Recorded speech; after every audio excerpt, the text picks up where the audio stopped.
L'éducation d'un enfant constitue une tâche merveilleuse, mais en même temps immense et semble parfois dépasser nos forces humaines.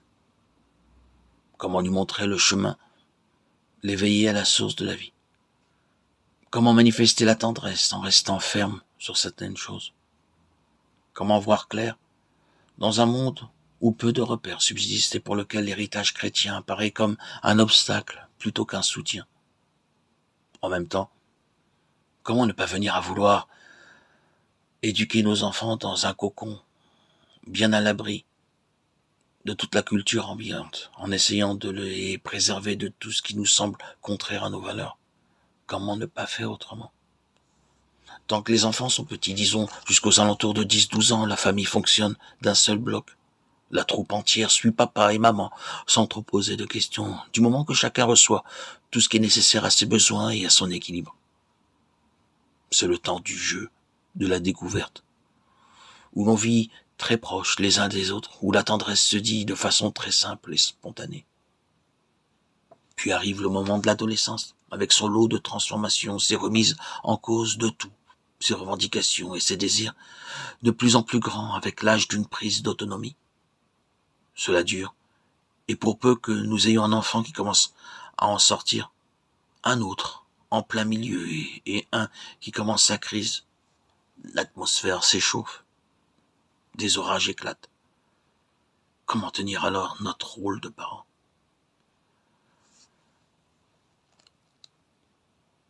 Il nous faut tenir bon contre l'esprit du monde. Il nous faut sans cesse sortir des pollutions du monde, qui nous délivre ces messages du style « chacun fait ce qu'il veut, tout le monde fait comme cela, obéir c'est bon pour les petits ou c'est un signe d'asservissement ». Nous sentons un peu ringards, dépassés par cette révolte ambiante, cette atmosphère malsaine que les adolescents nous rapportent à la maison. Bien sûr, pour l'adolescent, l'autorité même au sens noble du terme est parfois difficile à vivre. C'est une épreuve. Soit il fait confiance à ses parents ou éducateurs, soit il se révolte.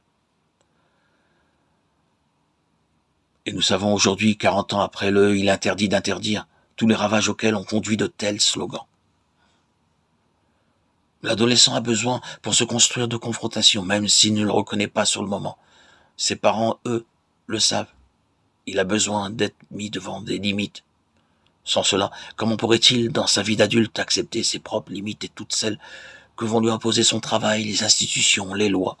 On peut même affirmer que le grand adolescent pressent le bien fondé de notre attitude.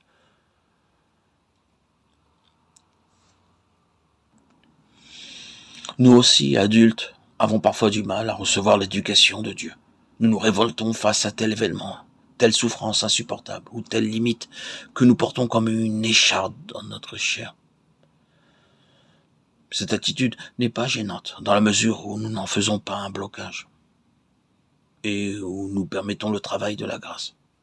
Car il nous faut passer de la révolte à la confiance en Dieu notre Père, qui voit bien mieux et plus loin que nous. Nous en restons trop aux apparences, aux causes secondes, alors qu'en toute chose, nous pourrions discerner la cause première, l'Esprit Saint à l'œuvre dans notre cœur et au cœur du monde et de l'histoire. Relisons ce que nous dit le prophète Osée. C'est moi qui lui apprenais à marcher en le soutenant de mes bras. Et il n'a pas compris que je venais à son secours. Je le guidais avec humanité par des liens d'amour. Livre d'Osée, chapitre 11, 3-4. Ne regardons-nous pas trop souvent nos attaches, nos liens, les contraintes qu'on nous impose, comme des obstacles, alors que par la foi, nous pouvons nous jeter dans les bras de Dieu, qui sait mieux ce qui est bon pour nous. Entrons dans cet esprit d'enfance et accueillons toutes nos limites comme des moyens pour grandir. Ainsi, essayons de voir comment Dieu s'y prend avec nous et avec les autres, et nous apprendrons à mieux tenir notre rôle de parents et de grands-parents. Entrons dans la confiance de toute attache humaine, de tout lien, toute incompréhension de notre part. Dieu peut faire un chemin qui nous aide à grandir et à comprendre l'attitude juste à adopter avec nos propres enfants. Jésus nous dit qu'il est le chemin, la vérité et la vie. C'est lui qui nous conduit sur le chemin du cœur qui nous relie à l'essentiel.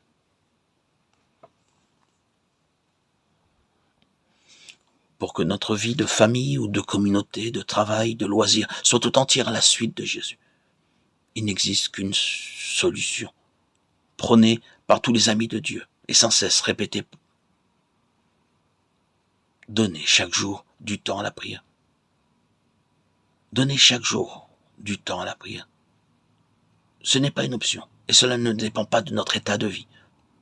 Tous, nous sommes appelés à donner de notre temps à Dieu, de nos moyens financiers, pour que chacune de nos journées soit imprégnée souvent de manière insensible de la grâce. Pour cela, il faut déjà être bien persuadé de cette nécessité. Sans la prière, sans notre engagement,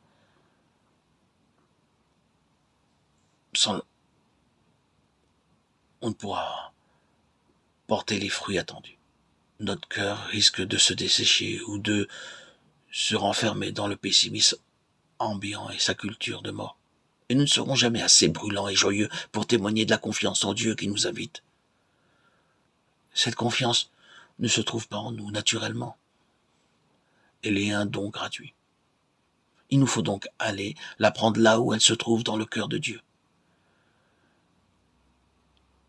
Cet amour de Dieu qui ne demande qu'à se répandre dans le nôtre.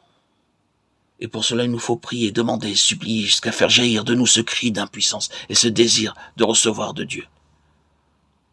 Car il désire fortement nous faire le don de la confiance et de la joie qui l'accompagne. Nous sommes faits pour cela. Mais si Dieu donne tout, à nous de tout mettre en œuvre pour pouvoir recevoir la grâce et en vivre dans la réalité de nos vies, pour pouvoir triompher de ces épreuves auxquelles nous sommes appelés à surmonter.